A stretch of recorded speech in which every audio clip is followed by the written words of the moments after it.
नमस्कार। एक छोटी सी कहानी।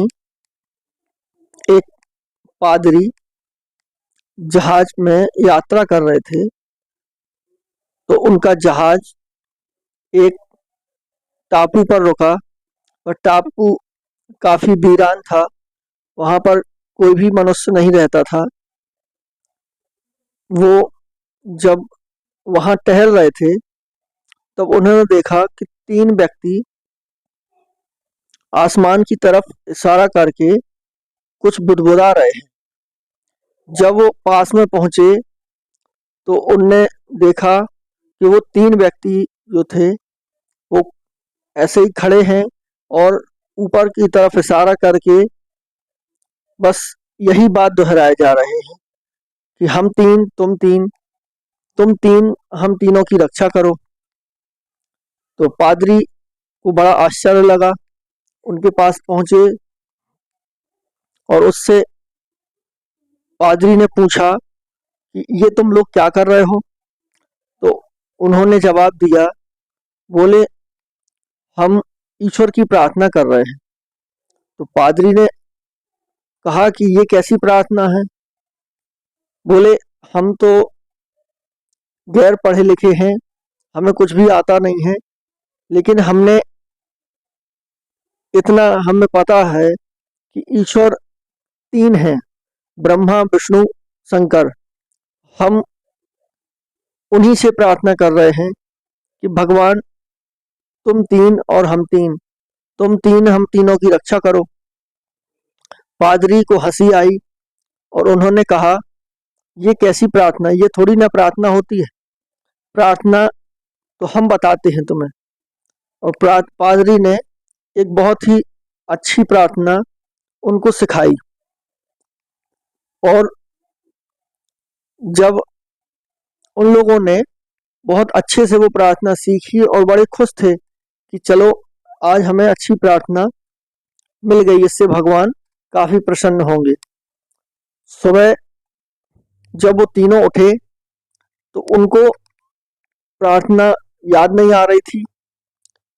एक कह रहा था कि प्रार्थना यहाँ से शुरू होती है, दूसरा कह रहा था नहीं यहाँ से शुरू होती है। तीनों में मतभेद था और तीनों में श्रद्धा तो पक्की थी, भगवान के प्रति लगन थी। तो उनने सोचा कि चलो हम पादरी से जाके पूछते हैं। जब वहां पहुंचे, तो देखा कि पादरी का जहाज जा चुका था, लगभग समुद्र में 1-2 किलोमीटर आगे तक निकल गया था। तो ये लोग ऐसे ही पानी में दौड़ते हुए जहाज तक पहुंचे और जहाज रुकवाया। पादरी ने उनको जहाज में बैठाया और उनसे पूछा कि तुम लोग इतना दौड़ते हुए क्यों आए। तो पादरी उनने कहा कि हमें वो प्रार्थना भूल गई है, आप प्रार्थना बता दें। तो पादरी ने उनसे पूछा कि वो तो सब ठीक है, पहले ये बताओ कि तुम पानी में कैसे दौड़ते आए। तो उन्होंने कहा कि हमें तो लगन थी कि हमें प्रार्थना सीखनी है और हमने भगवान से कहा कि भगवान दौड़ हम लेंगे, डूबने आप नहीं देना, और हम दौड़ते आए। तो पादरी जी ने तो उनके चरण पकड़ लिए और उनके कहा कि आप जो प्रार्थना कर रहे थे वही सच्ची प्रार्थना है। हमें इस कहानी का संदेश यही है कि ईश्वर को प्रसन्न करने के लिए ना तो किसी विशेष आयोजन की आवश्यकता है, ना ही किसी विशेष साधन की, और न किसी विशेष भाषा की, क्योंकि ईश्वर तो सभी भाषाएं जानते हैं। सच्चे मन से, हृदय से निकली हुई हर आवाज़ ईश्वर तक पहुंचती है। और ईश्वर की सबसे बड़ी प्रार्थना है धन्यवाद का भाव। ईश्वर की जो भी प्रार्थना हम करते हैं, उसमें या तो हम कुछ मांग रहे होते हैं या ईश्वर से शिकायत कर रहे होते हैं कि भगवान आपने हमें ये नहीं दिया, या हमारी ये इच्छा पूरी हो जाए, तो भगवान को कुछ भी बताने की आवश्यकता नहीं है, वो तो सब कुछ जानते हैं और सबको बिना मांगे ही सब कुछ दे रहे हैं। जो भी हमारे लिए जीवन जीने के लिए जो भी आवश्यक है, वो सारा कुछ ईश्वर हमें पहले से ही दिया हुआ है। उसके लिए तो हमें ईश्वर का धन्यवाद करना चाहिए।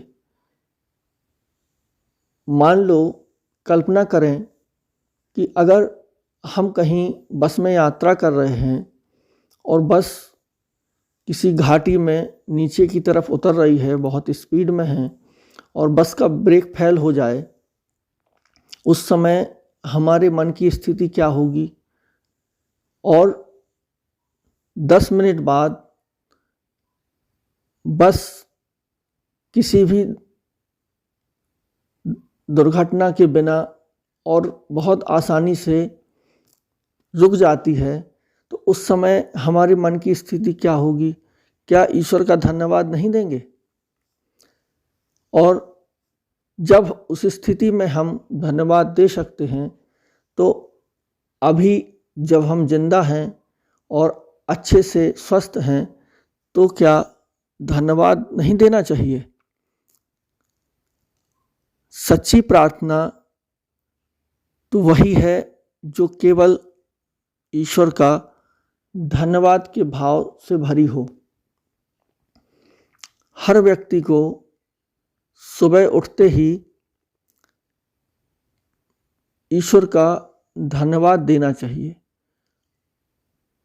और धन्यवाद हमें दूसरे के लिए नहीं देना है, कि धन्यवाद के भाव से जब हम भरते हैं, उस समय हमारे मन की स्थिति बहुत ही अच्छी रहती है और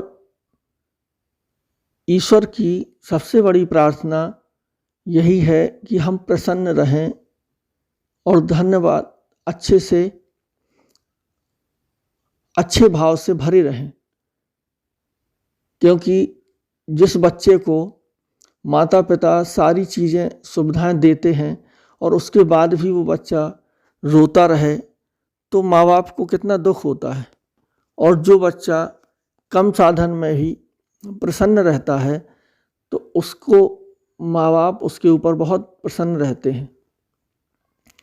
तो ईश्वर भी हमारे माता पिता ही हैं और ये दुनिया एक बहुत बड़ा रंगमंच है, ड्रामा है। इसमें सबको अलग अलग पात्र मिले हुए हैं, जिसका जो रोल है उसके हिसाब से उसको साधन सुविधाएं मिली हुई हैं। तो जो हमारा रोल हमें दिया गया है, हम उस रोल को खुशी खुशी निभाते चलें और हर स्थिति में खुश रहें।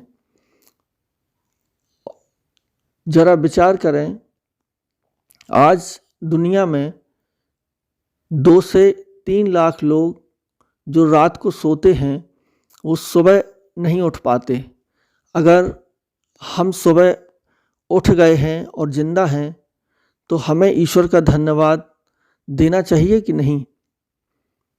आज दुनिया में करोड़ों लोग ऐसे हैं जिनको सुबह के भोजन के लिए भी इंतज़ाम करना पड़ता है, और अगर हमारे पास सुबह खाने का इंतज़ाम है, तो इसके लिए भी ईश्वर का धन्यवाद बनता है। तीसरा, यदि हम शरीर में हमारे कोई कष्ट है, कोई तकलीफ़ है, तो हमें तकलीफ़ होती है, लेकिन अगर हम सुबह उठे हैं और स्वस्थ हैं, हमारे कहीं कोई तकलीफ़ नहीं है, तो इसके लिए भी ईश्वर का धन्यवाद देना चाहिए। चौथा, यदि हम सुबह उठते हैं और कहीं से कोई दुखद घटना का फ़ोन आ जाता है, तो हमारा दिन कैसा ख़राब हो जाता है। लेकिन अगर कोई हमारे पास ऐसा फ़ोन नहीं आया है, हम और हमारे परिवार के सभी लोग स्वस्थ हैं, तो इसके लिए भी ईश्वर का धन्यवाद देना चाहिए। और धन्यवाद इसलिए देना है क्योंकि धन्यवाद की स्थिति से ही हमारे मन की स्थिति अच्छी बनती है। और हम ईश्वर की सबसे बड़ी प्रार्थना यही है कि हम प्रसन्न रहें और शांत रहें। धन्यवाद।